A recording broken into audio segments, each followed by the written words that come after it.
transitive relation. A relation R on a set A is said to be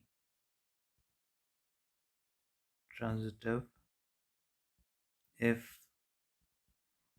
X R Y and Y R Z, then X R Z for all X comma Y comma Z belongs to A.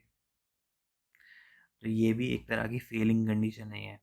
Fehling condition क्या है कि अगर x comma Y है और y comma z है, तभी हमने x comma z के लिए चेक करना है।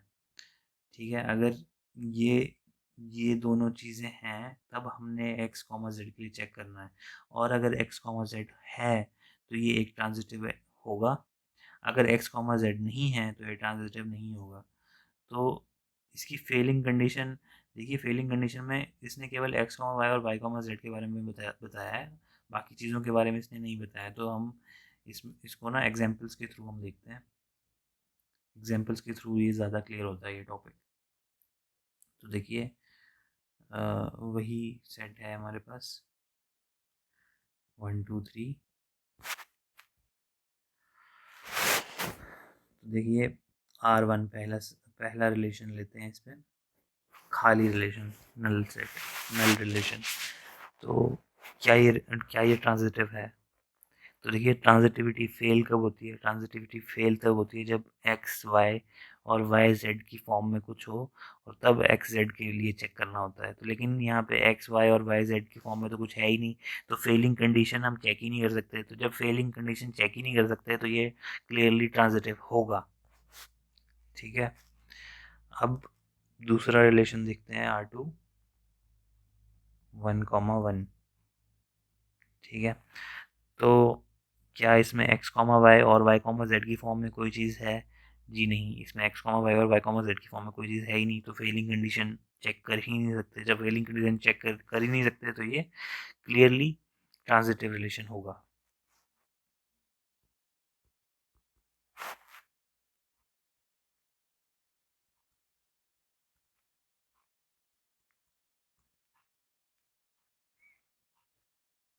तो देखिए, a कॉमा बी है, लेकिन बी कॉमा सी नहीं है, सी कॉमा डी है। तो ये चारों एलिमेंट अलग अलग हैं, ए बी सी डी, ये चारों एलिमेंट अलग अलग हैं, लेकिन डेफिनेशन में लिखा है कि एक्स वाई वाई जेड होना चाहिए था, तब हम एक्स जेड के लिए चेक करते हैं। तो जब ये चारों एलिमेंट अलग अलग हैं तो फेलिंग कंडीशन हम चेक कर ही नहीं पा रहे हैं।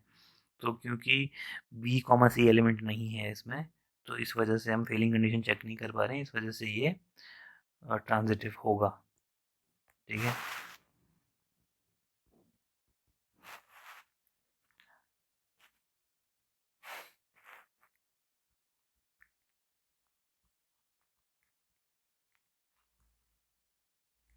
हाँ तो देखिए, इसमें एक्स कॉमा वाई है, वाई कॉमा जेड है। अब आप फेलिंग कंडीशन को चेक कर सकते हैं, क्योंकि अब ये डेफिनेशन में पहुंच गया कि एक्स कॉमा वाई और वाई कॉमा जेड है, तो एक्स कॉमा जेड होना चाहिए। तो अगर एक्स कॉमा जेड नहीं है इसमें तो ये ट्रांजिटिव नहीं होगा। तो अब आप इस चीज़ पे आप फेलिंग कंडीशन बोल सकते हैं कि फेलिंग कंडीशन अप्लाई हो रही है, तो ये फेल होता है, ये ट्रांजिटिविटी के टेस्ट में फेल होता है, तो इसलिए इसको मैं नॉट ट्रांजिटिव घोषित कर सकता हूँ, नॉट ट्रांजिटिव डिक्लेयर कर सकता हूँ। ठीक है, तो अगला देखते हैं।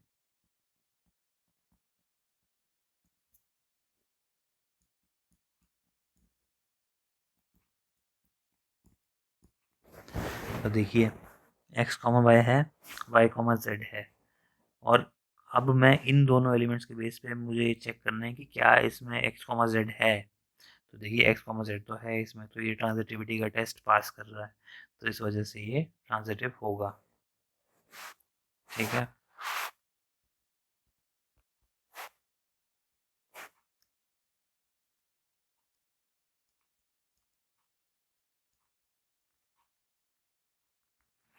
तो देखिए, क्या इसमें x कॉमा वाई की फॉर्म में कोई एलिमेंट है? जी हाँ है, 1,2 है। क्या इसमें y कॉमा जेड की फॉर्म में कोई एलिमेंट है? 2,2। जी हाँ है। x x कॉमा वाई की फॉर्म में भी है, y कॉमा जेड की फॉर्म में भी है। तो क्या इसमें x कॉमा जेड है? यानी कि 1,2 की फॉर्म में कोई और एलिमेंट है? जी हाँ है। तो मैंने आपको कहा था कि सेट में जो है डिस्टिंक्ट एलिमेंट होते हैं, तो हम मुझे दूसरी बार 1,2 लिखने की ज़रूरत नहीं है, तो मैं इसको इम्प्लिसिटली ये मान लूँगा कि ये दूसरी बार था। तो देखिए x कॉमा वाई है, y कॉमा जेड है और x कॉमा जेड भी है, 1,2 है, 2,2 है और 1,2 अगेन है। तो इसलिए ये ट्रांजिटिव होगा।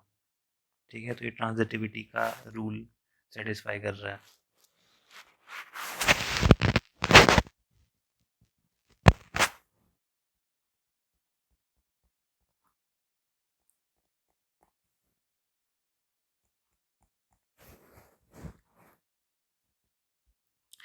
तो देखिए x कॉमा वाई की फॉर्म में कोई चीज़ है? हाँ जी है। y कॉमा जेड की फॉर्म में कोई चीज़ है? जी हाँ है। और x कॉमा जेड की फॉर्म में कोई चीज़ है? जी हाँ है। तो ये ट्रांजिटिविटी सेटिस्फाई कर रहा है, तो इसलिए ये ट्रांजिटिव होगा।